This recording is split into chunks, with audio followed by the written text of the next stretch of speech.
Welcome back to Snack Size Wellness. We are talking about waking up before your kids and why this one tip I got off of TikTok has literally changed my life this year. My name is Alex.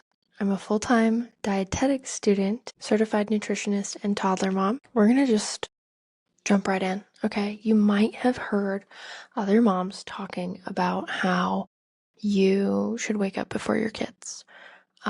And how it's revolutionary. Now, I'm going to go ahead and say that if you have a kid who is not sleeping through the night, this episode does not apply to you.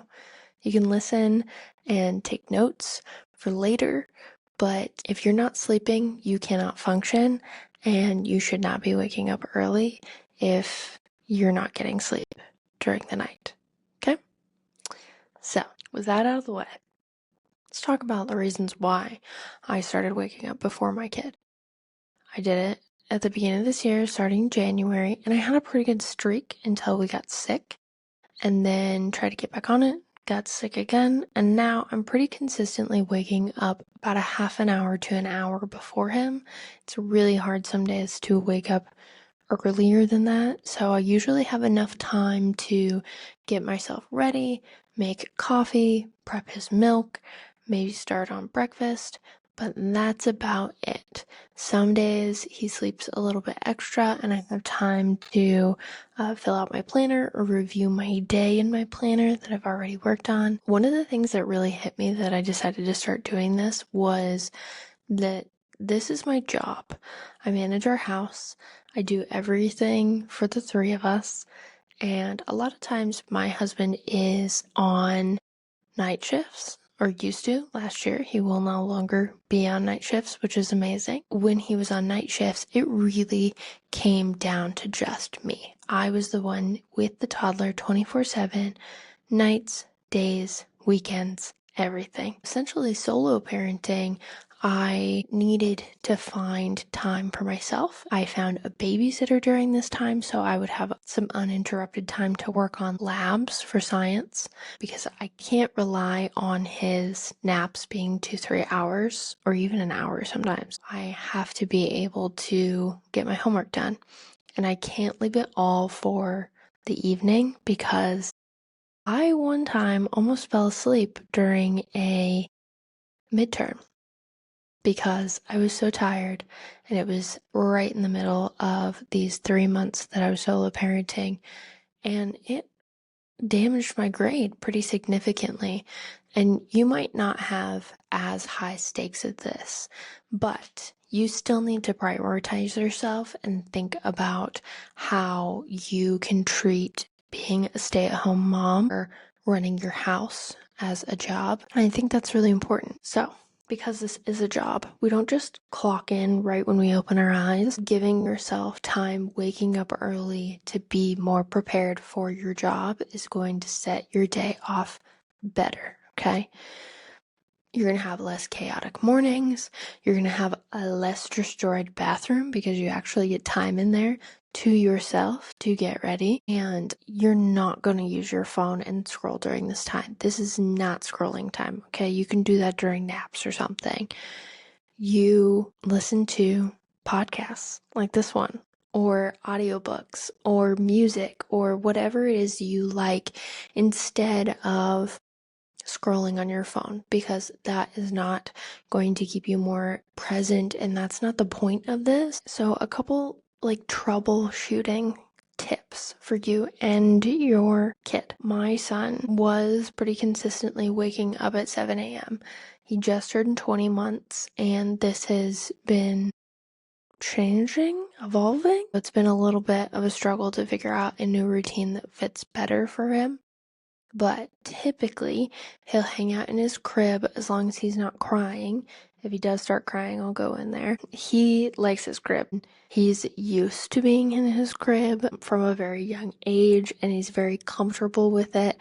He likes playing in there with his stuffed animals and things like that. Sometimes a recent development is that I will go in there to pick him up because I hear him say up or down, and then he'll see me or my husband and say no, and we'll just tell him, okay, buddy, you let me know when you're ready. And then when he's ready, he'll let me know and he will go to the edge so I can pick him up. I'm waiting to convert his crib into a toddler bed when we move into a house so I can secure everything and organize everything better because we are currently renting, and so I don't want to have to screw anything to the walls. Okay, some tips for myself and for you to make your nights and mornings better. First off, we all need to quit scrolling so much. I know it's ironic from somebody who does stuff online and has made a living online, but I would highly recommend Opal or some sort of screen time management app where you can monitor screen time. I have an hour set for TikTok, and then I also have set times. So in the morning I can't go on, in the evening I can't go on, and during night when I'm supposed to be sleeping I can't go on. Now technically I could try to bypass it, but I set that up for a reason and for myself, and I have other things I could be doing than that, and that's good enough for me. I absolutely love audiobooks, so I have several of those. Sometimes I have to take a break for one, and then I find a different series and I have to read all of that. Currently, I'm on Fourth Wing series. I'm on Iron Flame, and I'm loving it. I'll post some stuff on my Instagram stories if you want more about my feelings on books. Because I am a student, a lot of times in the evenings I have to work on school. I try not to have a ton that I have to do in the evening and try to work on it throughout the day and try to encourage some independent play. But whatever I can't get done, that's when I do it. Or if I have a test or something that can't be interrupted, that's when I will do it. And then I have timers for bedtime. Yes, because my bedtime is just as important as his bedtime. And I usually take showers at night, so I factor that in. So I give myself about a half an hour to 45 minutes to get ready for bed. And then in the mornings, it is super easy to just get dressed and do all of my hygiene, skincare, makeup if I'm wearing makeup, my hair, because I do wash my hair every day. And then after I get ready, whatever time I have left, I can get coffee, prep his milk. I usually try to crack open my planner and look at that. I like to look at our calendar to see what we need to do today, if we have any scheduled appointments or any plans with anybody else. This is a really good time to review it so you know when you need to be out the door if you do. And then when he's ready to get up, or if he's already awake, I go in there and I have been asking him where he wants to sit and drink his milk. So we'll sit in his room typically right now. And I try to do limited screen time, but it's hard, especially when it's just he wants to watch Wall-E or Cars.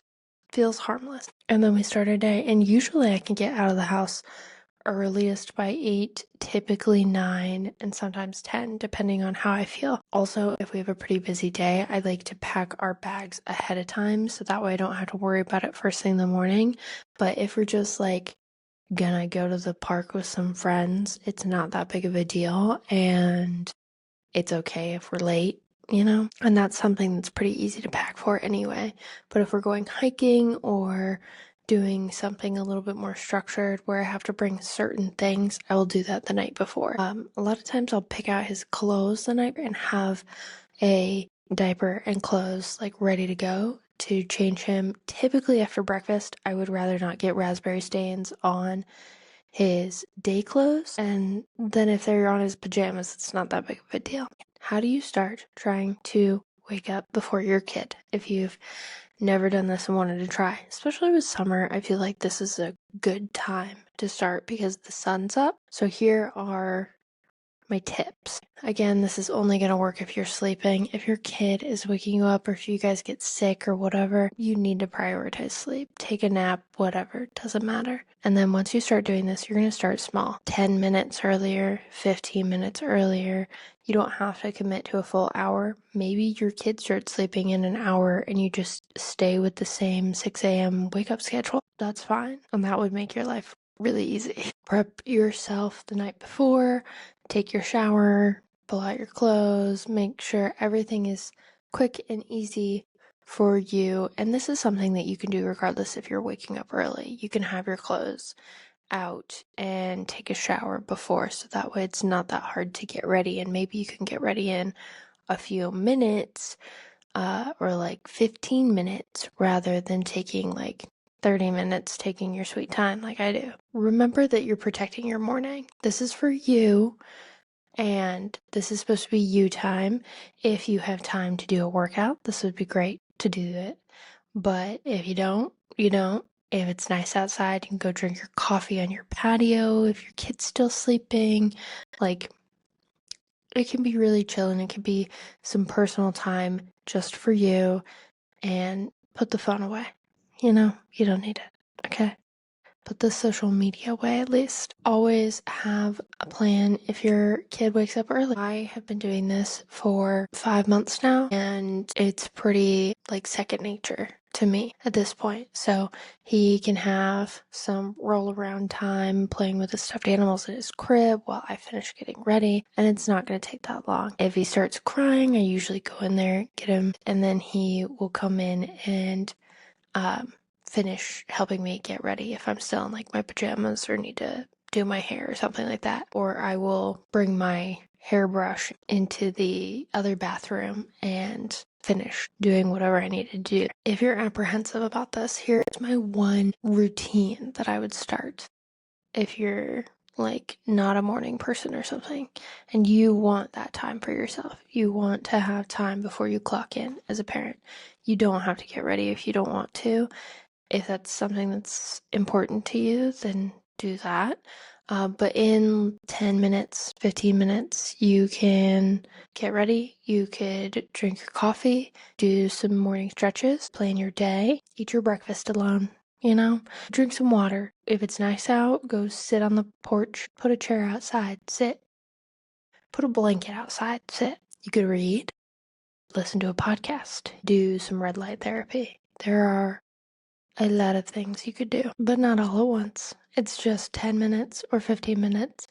And even though that sounds small, it is going to set your day off in a much better direction than it started in if you use your toddler as your alarm clock. Next episode, we are talking about fiber. I'm going to teach you all about fiber. I'm going to give you some examples, some resources. You're going to know so much about fiber, you're going to wonder why nobody's talking about it. And we're going to get all into that next Thursday. Follow wherever you listen to your podcast.